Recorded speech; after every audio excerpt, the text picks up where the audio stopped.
Here's an interesting question from Van. Van S Design asks, what is your opinion on the PKA survival trip? Now, I don't mean to talk about this. I haven't done a video on it, and I talk about it a little bit on my live streams once in a while. But I think the PKA survival trip, again, I just answered a question where I thought it made for a really cool part of the show when everybody was really excited about doing it. But I think the PKA survival trip could be really cool. And it could be really cool for the guys that are into it. It could be really cool for Woody and Kyle, and Wings is definitely into it. And they will all make videos on YouTube. And I think a lot of people will be entertained by the things that they create out there in the woods, wherever it is, wherever it is they're going, trying to survive. Some people are like, "Oh, you're not really surviving." It's like, man, all right.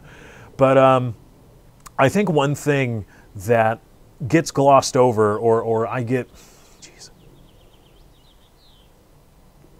One thing I perhaps get undue criticism for is the safety aspect.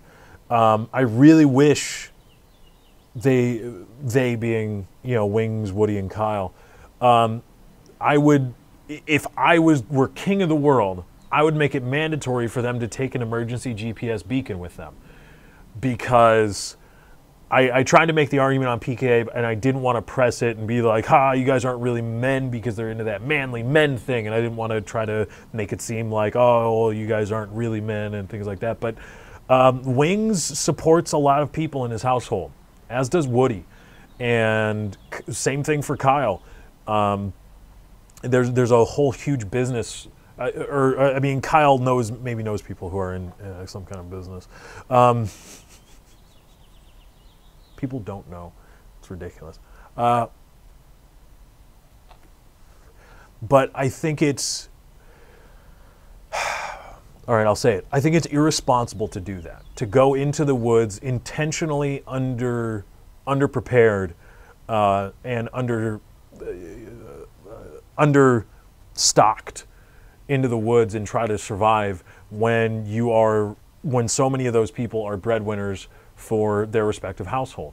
And I think that bringing something like an emergency GPS beacon and other things like that, we'll call them lifelines, in an emergency, not like, oh, bring this, butane lighter and all this stuff and start a fire wherever you want, bring tents, cabanas and hammocks and stuff.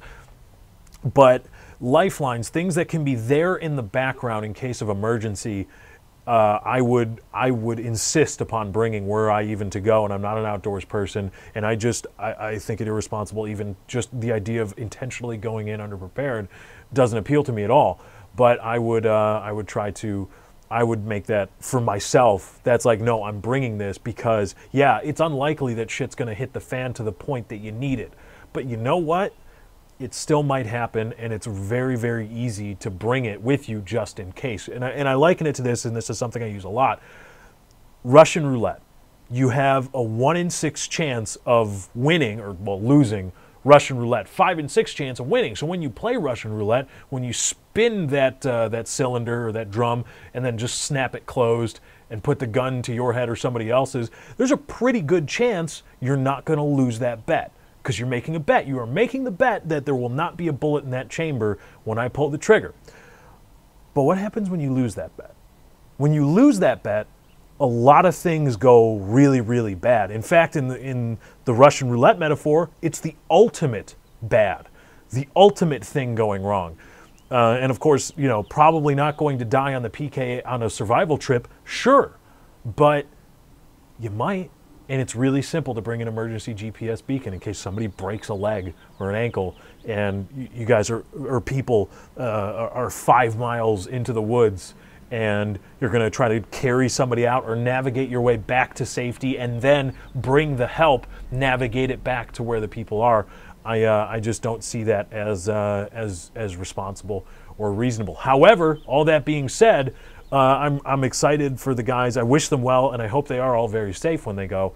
And I'm very excited to watch the videos. And we saw from the Wings of Redemption boot camp that a lot of these videos are going to be very entertaining, and everybody's going to watch and anticipate them. I, for one, of course, I'm going to anticipate and watch a lot of these videos. So I'm excited to watch the end results, but I think in terms of the PKA survival trip that there are some facets of it that I think are unnecessarily irresponsible. I'll say that. So thank you for your question.